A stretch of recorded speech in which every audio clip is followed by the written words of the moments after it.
Hello, everyone, and welcome. Today is September 23rd, 2018, and this video is the start of a new personal vlog series around sleep apnea.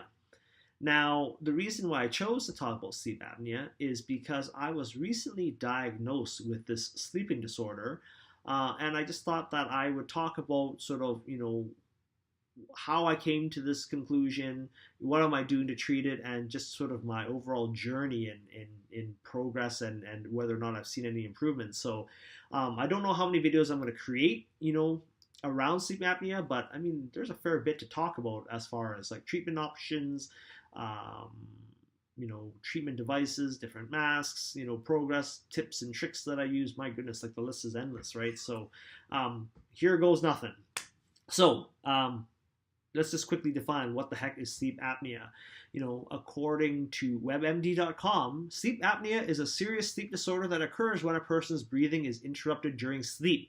People with untreated sleep apnea stop breathing repeatedly during their sleep, sometimes hundreds of times. This means the brain and the rest of the body may not get enough oxygen.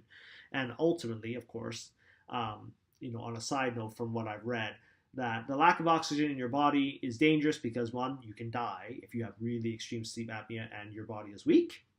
It can lead to hypertension, high blood pressure. It can lead to diabetes, stroke, and heart attack, to name a few.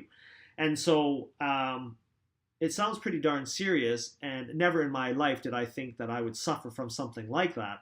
And it was really interesting because how I learned that I have this issue is my partner actually went from a purring kitten when she slept to a raging storm. And so I'm a really light sleeper, and when you're sleeping beside a raging storm at night, it becomes painfully obvious that you're never going to get a proper night's sleep. And so a conversation ensued between my spouse and I said, you really need to go see a doctor about this because I don't think it's healthy for you, let alone for myself. And so we both agreed, and being the supportive spouse that I am, I decided to get a sleep test done for myself as well. And it was really interesting because we both came back positive. I'll let my spouse discuss her results in her own vlog. In my case, it was considered a borderline mild case. And by borderline, it's basically defined as the number of apnea-hypopnea index value, an AHI number that I guess a bunch of smart people from the health insurance industry and medical doctors in that field said, if you've got a number of 5 or under, then you're considered a normal human being, and anything above that, is then ranked as mild, moderate, severe, life-threatening, you're going to die type scenarios based on this apnea-hypopnea index, or AHI. And so I did this test in late June, and then I got a phone call in early July, and they said, Pure Station, hey, listen, you got to come in here. We got to talk to you about your sleep results because, contrary to what you believe that you don't have any sleep apnea, in fact, you have apneas. You do have a slight degree of apnea. And so I said, okay, I go into this clinic and they say, you have an AHI index of 8 when you sleep on your back, and you slept on your back for 4 hours, and then, you slept on your side for 2.5 hours, and you had an index of 3. So, we need to ask you a few other questions, on top of this. And they said, like, are you moody? Do you have fatigue? Do you have mental fog? Are you irritable? Or do you get angry? Blah, blah, blah, blah. All these things, that basically lead up to saying that you're a really angry individual. And I said, oh, hell yes, right? I go, Pure Station can be an utter asshole most days just because. And so they said, okay, what other conditions do you have? And I said, well, I go, for my age, which is late 30s, early 40s, that I shouldn't have to wake up like 5 or 6 times to go to the bathroom to go pee. And I should not be waking up in the middle of the night with crazy night sweats that are so bad that I soak my bed sheets. I'm not joking when I say that I'm drenched in sweat. I actually need a bath towel to dry myself off some nights. Actually, most nights. It was really bad, and I actually thought I had some other underlying health condition. My doctor initially thought, oh, maybe you're sleeping with too many blankets. You should, make your house into a freezer to sleep, to see if that helps. Don't eat so late, blah, blah, blah. And even lose some weight. And of course, none of those helped.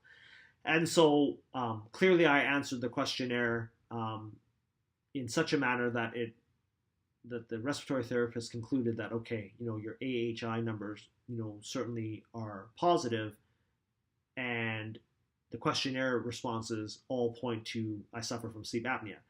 And so I was in denial, and I said, no, that can't be right. Like, there's no ways, right? I mean, I fall asleep just fine. And the therapist told me that it's not a matter of whether or not you fall asleep, but how well you sleep, the quality of sleep that you have. And then he asked me to sort of, reflect on what my sleep patterns are like, and then sort of everything made sense. I was irritable at the office, I was irritable at home, I was irritable when I was fixing cars. Hell, I was irritable doing YouTube videos. And so I said, okay, well, great. What do I do about it, and what happens if I don't treat it? And of course they said, well, since I'm a mild borderline case, that if I don't treat it, chances are I'm not going to die, but life is not going to get any easier. So he presented me with several options. Number one was, do nothing, right, which is bad. Number two was use a dental appliance in your mouth to, move your jaw around so that you have a more open airway, because I suffer from obstructive sleep apnea. And, that wasn't really a viable option because I suffer from TMJ. You guys know that I went through, orthodontic treatment like a gajillion times to correct TMJ problems. So, I'm not touching my teeth anymore if I can help it. Number three was to lose weight and cut back on alcohol consumption, which, it ain't going to happen because I have had this type of feeling and condition for like at least 10 or 15 years now, if not longer. When I was 125 pounds, I suffered and felt exactly the same as I do now at 165 pounds. So I don't think that's going to change. As far as alcohol consumption, I'm not a heavy drinker. I casually drink, so it's not like that alcohol's a problem.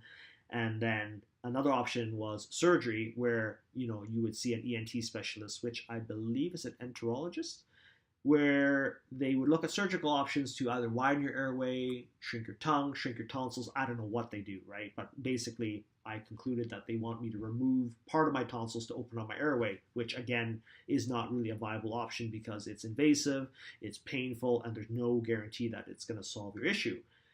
And of course, the final option they came up with was to start CPAP therapy, which stands for continuous positive airway pressurization. And basically what a CPAP unit does is it's non-invasive. There's no harm in using it, that's for sure. And you certainly won't die from using it. And how it works is that it sends pressurized air through either your nose or through your mouth or both. And that pressurized air acts as a stent in your airway to keep things open. Now, that's at least applicable in my case. There are other variations of sleep apnea, like called central apnea, where other people need some more funky advanced machines, but just strictly talking CPAP here. And so they said, you have to use a machine and a mask and a hose system, and it's basically a blower, and it blows air into your airway all night long, and it takes a bit of getting used to, and then life is better. So I said, okay, what does it cost?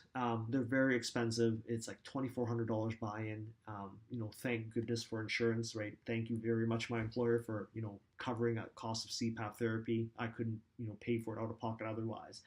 And then you sort of go about your merry way. So that's I guess the start of the series, is just to give you guys an intro precursor into my diagnosis and what I'm going to do to go about treating it. I've been in treatment now for about 3 months time, so things have certainly gotten better. So in my next video, I'm going to talk about is what the heck is a CPAP machine, and how does it work, and why is it useful. So stay tuned. If you like this video, give me a thumbs up, leave me some comments below, and consider subscribing to my channel so that you guys can stay up to date on this vlog and all my DIY videos that I post to my channel. Thanks for watching.